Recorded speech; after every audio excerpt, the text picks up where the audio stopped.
मेरे channel शिखाज easy tips में आप लोगों का बहुत बहुत स्वागत है। तो दोस्तों आज फिर आपके लिए बिल्कुल नया वीडियो लेकर आई हूँ, तो चलिए देखते हैं उस वीडियो को। सर्दी, खांसी और बुखार से बचने के लिए आज मैं आपको एक ऐसा काढ़ा बनाना बता रही हूँ दोस्तों, जिसे आप एक बार बनाकर पिएंगे तो महीनों तक के आप बीमार नहीं होंगे। आपको इसे पीने के बाद आपके शरीर में जो इम्यूनिटी सिस्टम है या रोग प्रतिरोधक क्षमता है वो बढ़ेगी, इंक्रीज होगी।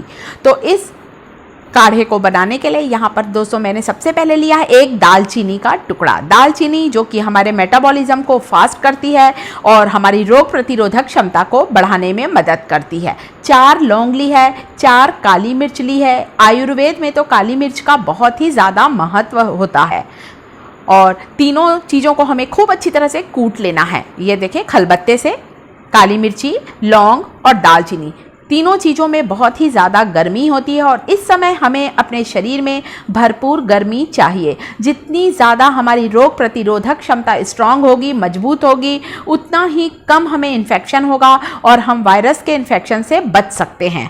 तो यहाँ पर दोस्तों मैंने लिया है 2 बड़े अदरक के टुकड़े। अदरक जिसे मैंने धो लिया है और अदरक का छिलका उतार लिया, क्योंकि अदरक में कई बार बहुत ज़्यादा मिट्टी लगी रहती है, इसलिए मैंने इसके छिलके को निकाल लिया है।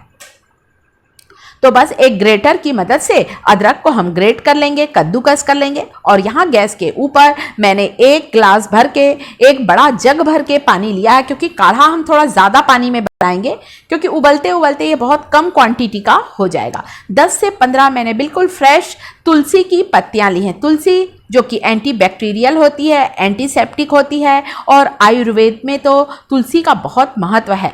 आयुर्वेदिक औषधि कहा जाता है तुलसी की पत्तियों को, तुलसी के रस को। 1 बड़े चम्मच मैंने अजवाइन डाली है। अजवाइन के दाने दिखने में छोटे होते हैं दोस्तों, परंतु गुणों का भंडार हैं। सर्दी, खांसी, छाती में जमे हुए कफ को निकालने में मदद करते हैं अजवाइन के ये छोटे छोटे दाने। 2 बड़े टुकड़े अदरक के जिसे ग्रेट कर लिया है मैंने इसमें डाल दिया है। अदरक खाने से हमारा मेटाबॉलिज्म अच्छा रहता है, फास्ट होता है। यदि हमारा पेट अच्छा है, यदि हमारा पाचन अच्छा है, तो बहुत सी बीमारियां हमसे दूर हो जाती हैं और हम जल्दी बीमार नहीं पड़ते हैं।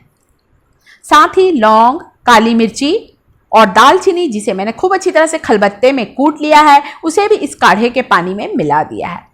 गैस की फ्लेम स्लो कर दें और कम से कम आप 10 से 12 मिनट तक धीमी आंच पर इसे उबाल लें। साथ ही मैंने गुड़ लिया, आप देख सकते हैं 4 से 5 गुड़ के टुकड़े हैं जिसे मैंने क्रश कर लिया था, वो भी मैंने इसमें डाल दिया। गुड़ में बहुत ज़्यादा मात्रा में आयरन होता है।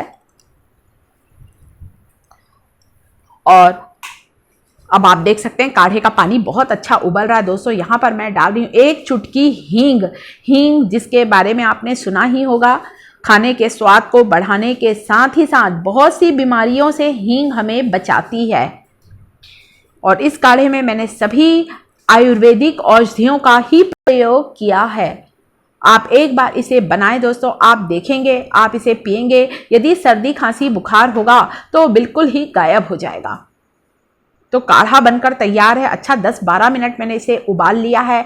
अब आप इसे छान लें और आप इस काढ़े को बच्चों को भी दे सकते हैं। दोस्तों हमने इसमें गुड़ का इस्तेमाल किया है, इसलिए ये मीठा है, तो आप बच्चों को भी दे सकते हैं। परंतु यदि किसी को डायबिटीज़ की शिकायत है दोस्तों, तो वो चाहें तो गुड़ ना डालें। और बड़ों को 1 गिलास भर के लेना है, बच्चों को आप सिर्फ आधा गिलास ही दें। तो इम्यूनिटी को इंक्रीज करने वाला, रोग प्रतिरोधक क्षमता को बढ़ाने वाला ये काढ़ा बनकर बिल्कुल तैयार है। जितना ज़्यादा हम शरीर से मजबूत रहेंगे, हमारी रोग प्रतिरोधक क्षमता मजबूत रहेगी, उतना ही ज़्यादा हम किसी भी तरह के संक्रमण से बच सकते हैं। सर्दी, खांसी, बुखार तो हमें छू ही नहीं पाएगा। तो क्यों ना हम अपने शरीर को अंदर से मजबूत बनाएं, ताकि किसी भी तरह का इन्फेक्शन हमें छूने ना पाए। तो ये काढ़ा बनकर तैयार है। इसे आपको गरम गरम लेना है। कोशिश करें कि रात के समय, सोते समय लें आप इसे। आप चाहें तो आधा नींबू का रस भी डाल सकते हैं। विटामिन सी भी हमारे। तो दोस्तों वीडियो अच्छा लगा हो तो आपको करना है लाइक, साथ ही साथ मेरे चैनल शिखाज इजी टिप्स को यदि सब्सक्राइब नहीं किया है तो सब्सक्राइब जरूर करें। साथ ही साथ कमेंट करके जरूर बताएं कि ये वीडियो आप लोगों को कैसा लगा।